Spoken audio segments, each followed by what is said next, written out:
এর মধ্যে আমরা বুঝতে পেরেছি যে বিজেপি অন্ততপক্ষে 25টা আসন পশ্চিমবঙ্গে, এই 42টা আসনের মধ্যে 25টা আসন পেতে চলেছে। এবং এই খবর শুধু আমরা নয়, রাজ্যের গোয়েন্দা দপ্তর নিঃসন্দেহে এবং নিশ্চয়ই সে খবর মমতা বন্দ্যোপাধ্যায়কে পৌঁছে দিয়েছেন। এবং আমি আবার বলছি,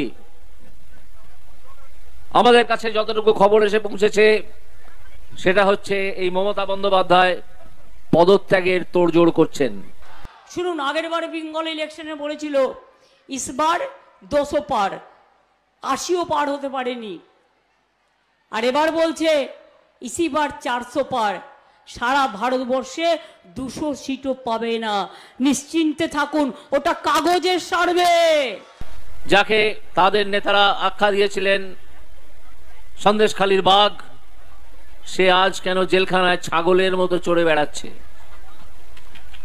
বাঘ যখন ছাগলের মতো চড়ে বেড়ায় তখন বুঝতে হয় যে একটা গন্ডগোল কিছু আছে, না হলে বাঘ ছাগলে পরিবর্তন হয় না।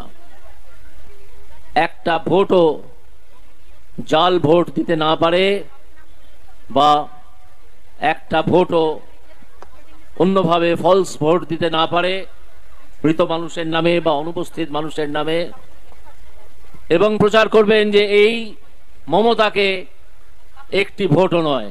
আরে সাধুরা গেরুয়া পড়ে, তোরা আবার সাধু হলে কোত্থেকে? তোরা তো washing machine Nirma, washing machine.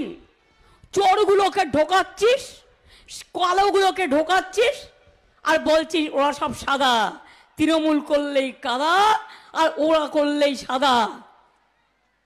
Washing machine Bhajpa, washing machine Bhajpa, washing machine Bhajpa, এইভাবে চলতে পারে না।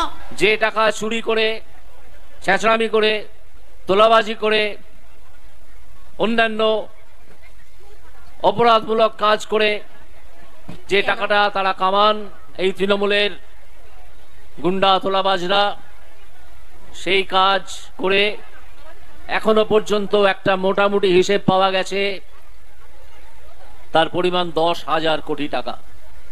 1-2 টাকা নয়, 10,000 কোটি টাকা। এই প্রশ্ন তাদেরকে করবেন যে আমাদের বাড়ির ছেলেগুলোর চাকরি কোথায় গেল? আমাদের বাড়িতে যে খাদ্যবস্তু আসার কথা ছিল, চাল, গম, চিনি, আটা, সেগুলো কোথায় গেল? তার উত্তর দাও। সেই উত্তর দিতে এই তৃণমূল কংগ্রেসের যে দালালরা ভোট চাইতে আসবে তাদেরকে জিজ্ঞাসা করবেন।